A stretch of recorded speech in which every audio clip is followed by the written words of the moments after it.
And going back, you mentioned the Texas-Alabama game.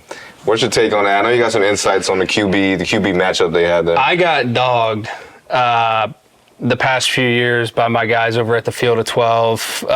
Trevor Knight. Call them out. Clint Sterner, George Whitfield. All my guys were killing me on my takes with Quinn Ewers. And I said, listen, this kid, I think he's got something.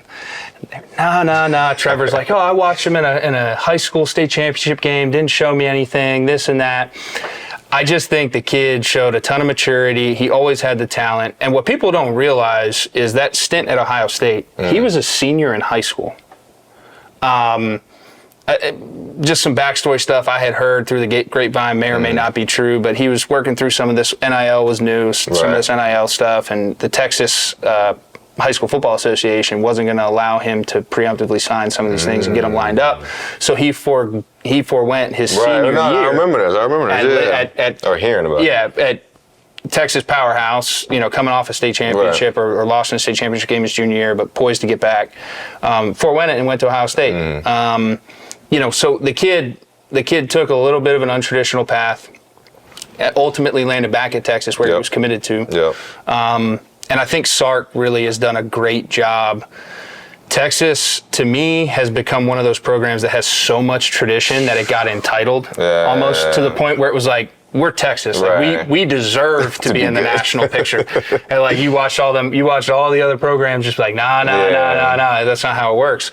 But I think Sark's done a good job, and he had a little bit of an uphill battle when he got in there, flipping that mindset and getting everyone bought in. But a huge testament to him. I think, from a personnel standpoint, has recruited well. They're poised to get back in the SEC. So you go down, you take down Sark's former employer and Nick Saban. Doesn't happen too often. One of the few guys to do it. I think there's like a 4 now, like 28 and 4. They show the graphic every time.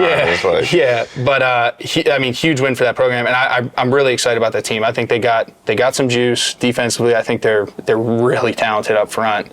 Is Texas back? I think Texas might be back, man. Yeah, you looked at A&M. They go down and get knocked off by Miami. They're looking like Miami might be back. I don't know, but they're looking like Miami or Texas A&M's looking kind of. They come off the most disappointing year in probably program history last year.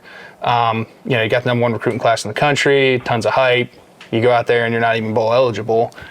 It's tough look. And then you got to pay your coach $77 million to buy him out. Give me that guy's agent. I was about to say. Give me Jimbo's agent.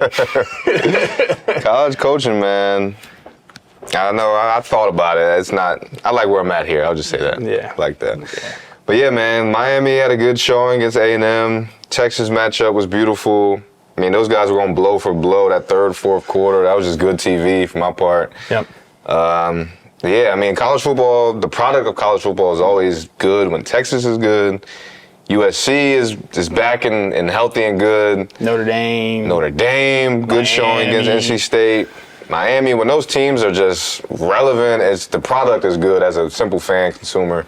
Penn State aside, it's good for football. And shoot, maybe matched up against one of those guys. We'll see. Yeah. Penn State versus Texas and an important playoff game. That's talk about revenue stream and all that. Come on, man.